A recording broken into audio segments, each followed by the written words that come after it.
Oke, satu, dua, tiga.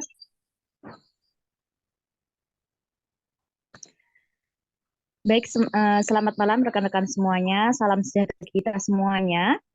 Kali ini kami dari kelompok 2 yang beranggotakan saya sendiri, Rizka Anggraini, Intan Puspita, kemudian Aika Kiani, Nanda Sukmawati, dan juga Landiana akan mempresentasikan tugas ruang kolaborasi kami, yaitu problematika mengenai problematika penerapan kerangka UBD di lembaga formal sebagai kepala sekolah.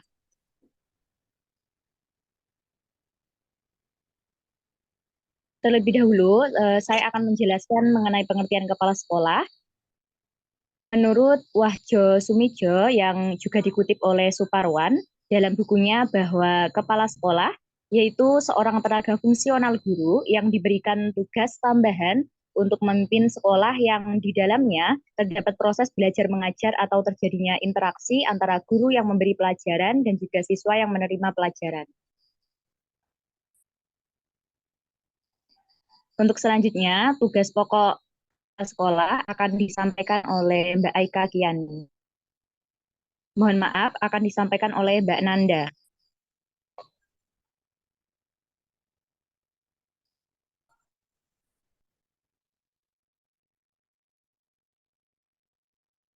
Baik, saya akan menjelaskan terkait dengan tugas pokok kepala sekolah. Yang pertama terkait sebagai edukator.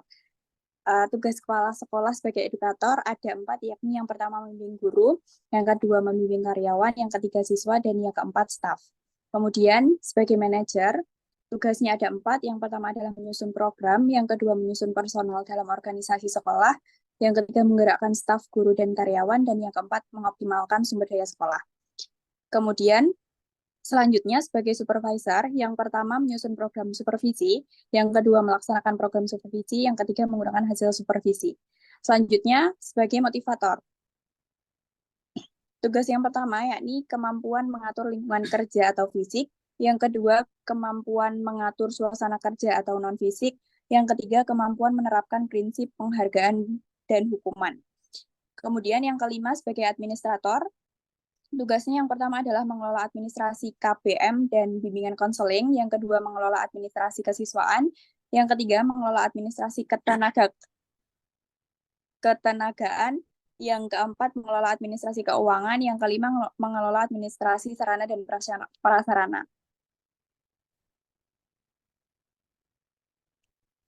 Kemudian sebagai leader, ada beberapa tugas yang dilakukan oleh kepala sekolah, yakni yang pertama adalah memiliki kepribadian yang kuat, yang kedua memahami kondisi anak buah yang baik, kemudian yang ketiga memiliki visi dan memahami misi sekolah, kemudian memiliki kemampuan mengambil keputusan dan memiliki kemampuan komunikasi.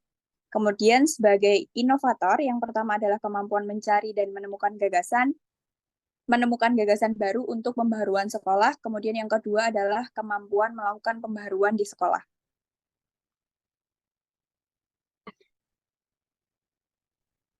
Selanjutnya akan dijelaskan oleh teman saya. Baik, terima kasih. Saya akan melanjutkan mengenai problematika kepala sekolah. Yang pertama ada problematika kepala sekolah sebagai edukator. Problematikanya yaitu kepala sekolah kesulitan dalam membimbing dan mendorong guru untuk meningkatkan profesionalisme dalam menerapkan UBD dalam pembelajaran, karena guru menganggap melakukan sesuatu yang baru itu memberatkan serta kurangnya sumber informasi terkait UBD. Pinar dan Irwin dalam artikelnya tahun 2005 menyatakan bahwa hanya ada sedikit informasi tersedia dalam desain kurikulum mundur. Solusinya yaitu yang pertama membuat rencana kerja sekolah atau RKS, salah satunya dengan menghadirkan praktisi yang memberikan sosialisasi mengenai pengembangan dan penerapan kurikulum UBD dalam Nuzuraman 2014. Yang kedua yaitu memberikan kesempatan kepada guru untuk mengembangkan keterampilannya. Selanjutnya ada problematika kepala sekolah sebagai supervisor. Problematikanya yaitu keterbatasan waktu kepala sekolah untuk melakukan monitoring terhadap perencanaan dan pelaksanaan kegiatan pembelajaran berdasarkan UBD. Solusinya yaitu yang pertama ada meningkatkan dan menerapkan disiplin kerja guru dan peserta didik. Yang kedua ada bekerja sama dengan tim lain seperti dengan tim pengembang kurikulum atau TPK.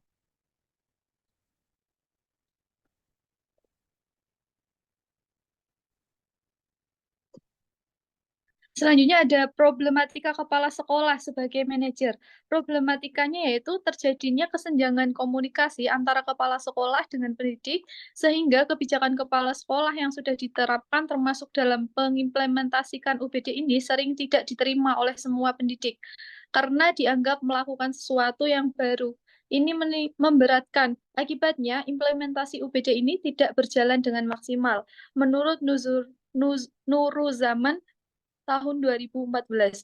Yang pertama ada kurangnya persiapan matang dalam penerapan kurikulum di sekolah.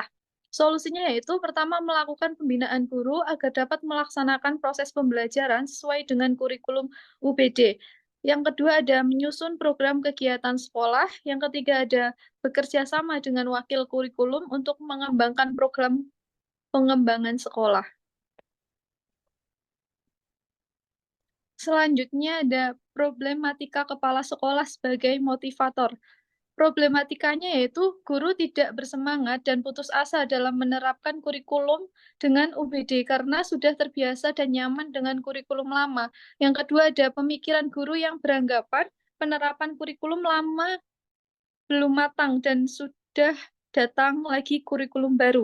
Solusinya yang pertama itu melakukan pembinaan guru agar dapat melaksanakan proses pembelajaran sesuai dengan kurikulum UBD. Yang kedua ada memberikan penghargaan dan apresiasi kepada peserta didik, kepada pendidik yang berprestasi disiplin dengan kebijakan yang telah diterapkan bersama.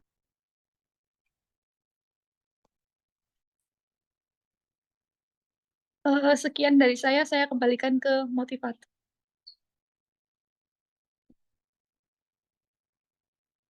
Baik, demikian yang dapat kami presentasikan dari kelompok 2 mengenai problematika penerapan kerangka UBD di lembaga formal sebagai kepala sekolah. Terima kasih dan selamat malam.